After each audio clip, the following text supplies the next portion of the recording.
સરપંચે સોરેલી NATO મતલબ તમારી પર એના શબ્દ પર તમારા પર કેસ થઈ હતો, તો એના બારામાં આપણા દર્શક મિત્રો તમે શું કહેવા માંગશો? ઝાડ જોઈને ઝટકો માર્યો ઈ ગોમના જોતા રહી ગયા. અરે ઝાડ જોઈને ઝટકો માર્યો ઈ ગોમના જોતા રહી ગયા. જય જોહાર, જય આદિવાસી. હું તમારા પ્રિય પ્રકાશ ભુરિયા અને મારી સાથે છે અમદાવાળો ઘાઘરો સોંગ ગાયક જેવા કે આપણા વિપુલભાઈ ગોરસિયા. તો વિપુલભાઈનો સર્વપ્રથમ તો ખૂબ ખૂબ આભાર માનું છું કે ઇન્ટરવ્યૂ માટે આ થોડો ટાઈમ કાઢ્યો અને કંઈક નવા અંદાજમાં તમારા માટે ઇન્ટરવ્યૂ લઈને આવ્યા છે. તો પ્લીઝ તમે વિડીયો બનાવ્યા જો, વિડીયો લાઈક કરી દેજો અને સબસ્ક્રાઈબ કરી દેજો. વિપુલભાઈ સર્વપ્રથમ તો આપણે એમ જાણીશું કે વિપુલભાઈ તમે કયા ગામના રહેવાસી અને તમારો તાલુકો કેવો લાગે છે? એમ તો મિત્રો હું છું આપણે દાહોદ જિલ્લો અને ઝાલોદ તાલુકાનો છું. એમાં મારો લીમડીથી એમ તો આશરે દોરી 3 થી 4 કિલોમીટર મારું ગામ છે. પ્રથમપુર ધોળે હતી. હું પ્રથમપુર ધોળેથી રહેવાસી છું. વિપુલભાઈ આપણા દર્શક મિત્રો એમ જાણવા માંગે છે કે તમે ફર્સ્ટ સોંગ કયું ગાયું હતું અને કયા ઈશ્વરે ગાયું હતું?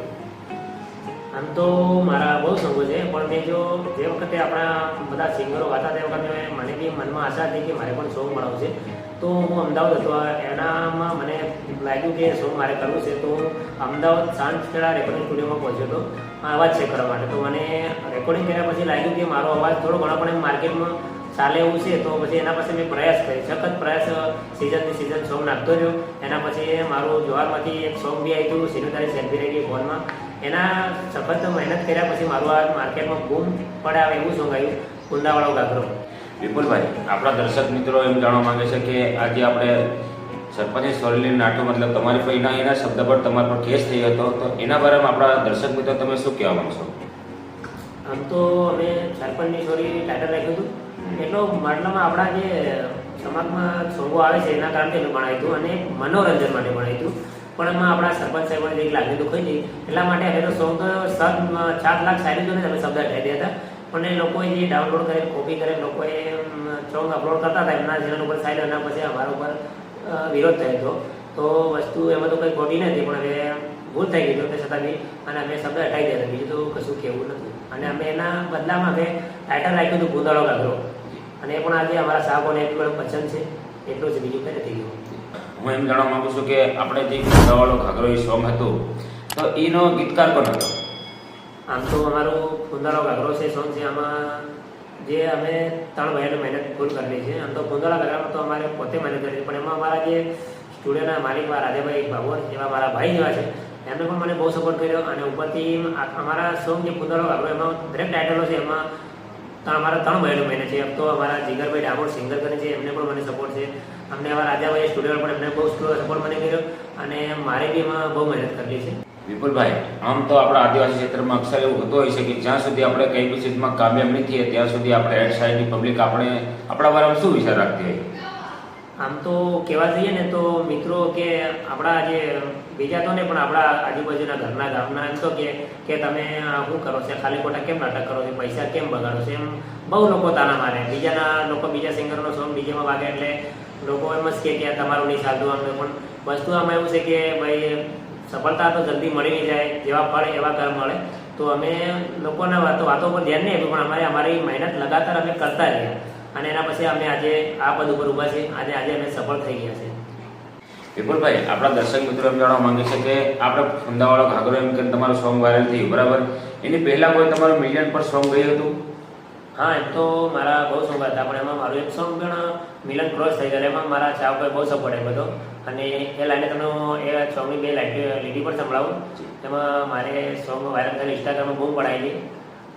ઓ જોડી મારી પરણી ગઈ પરદેશમાં, સીનું તારી સેલ્ફી રહી ગઈ ફોનમાં. જોડી મારી પરણી ગઈ પરદેશમાં, સીનું તારી સેલ્ફી રહી ગઈ ફોનમાં. આ સોંગ પણ ઇન્સ્ટાગ્રામમાં બૂમ પડાવી દીધી. વિપુલભાઈ એમ મને તો હર સિંગરિયા કલાકારનો મતલબ કોઈનો કોઈ ગુરુ હોતો હશે, તો તમે તમારો ગુરુ કોને માનો છો? આમ તો અમે દોસ્તો તમે શું કહીએ, એમ તો અમારા ગુરુ એવા રાજાભાઈ છે, પણ એને ગુરુ બી છે અને મારો ભાઈ જેવો બી છે, મોટા ભાઈ જેવો બી છે. એને મતલબ એક ફ્રેન્ડ બી એવો છે કે એમને કોઈ એના સિવાય મારે કોઈ વાત થઈ નથી. તો મારે ગુરુ કે ફ્રેન્ડ કે ભાઈ કે બધા અમારા એવા રાજા ભાગો છે. વિપુલભાઈ આપણા દર્શક મિત્રોને ખાસ કરી કમેન્ટ હતી કે આપણે ઝાડને ઝટકો માર્યો ગામને જોતા રહી ગયા, તો એ આપણા દર્શક મિત્રોને તમારા મોઢેથી ગાઈ સંભળાઈ દો. હા, એમ તો મિત્રો સોંગમાં બહુ શબ્દ છે એવા, પણ હવે મારા એવા સાથ મિત્રોને ફરમાઈ જતી એટલા માટે હું કઈ સંભળાવું છું. હો ઝાડ જોઈને ઝટકો માર્યો ઈ ગોમના જોતા રહી ગયા, અરે ઝાડ જોઈને ઝટકો માર્યો ઈ ગોમના જોતા રહી ગયા. વિપુલભાઈ, હું એમ જાણવા માંગુ છું કે આ તમે સિંગિંગ લાઈનનો તમે કઈ રીતે વિચાર્યું કે તમારે સિંગિંગ કરવી છે, કલાકાર બનવું છે?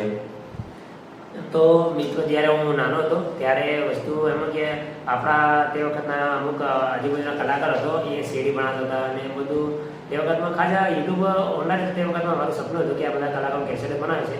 તો એ વખતથી આપણા મનમાં એક ઠાણ લીધી લો કે વસ્તુ આપણે બી આ વસ્તુ કરવું છે. તો જ્યારે તે વખતે આપણે પાસે કોઈ એમ સગવડ નહીં હતી પૈસાની, હવે ઘરના તો આપે નહીં, એટલે પછી જે વખતે હું જાતે વસ્તુ કે આપણે પૈસા કમાવા થયા એના પછી આ લાઈન ઉપર મેં પગ મૂક્યો અને આજે અમે સફળ પણ થઈ ગયા છીએ.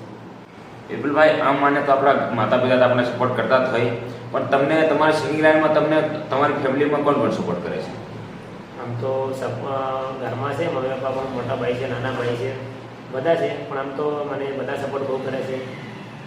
બીજું તો શું કે આમ તો મારા મોટા ભાઈ સપોર્ટ કરે છે, મમ્મી પપ્પા પણ બહુ સપોર્ટ કરે છે, એટલે એમના માટે થેન્ક યુ.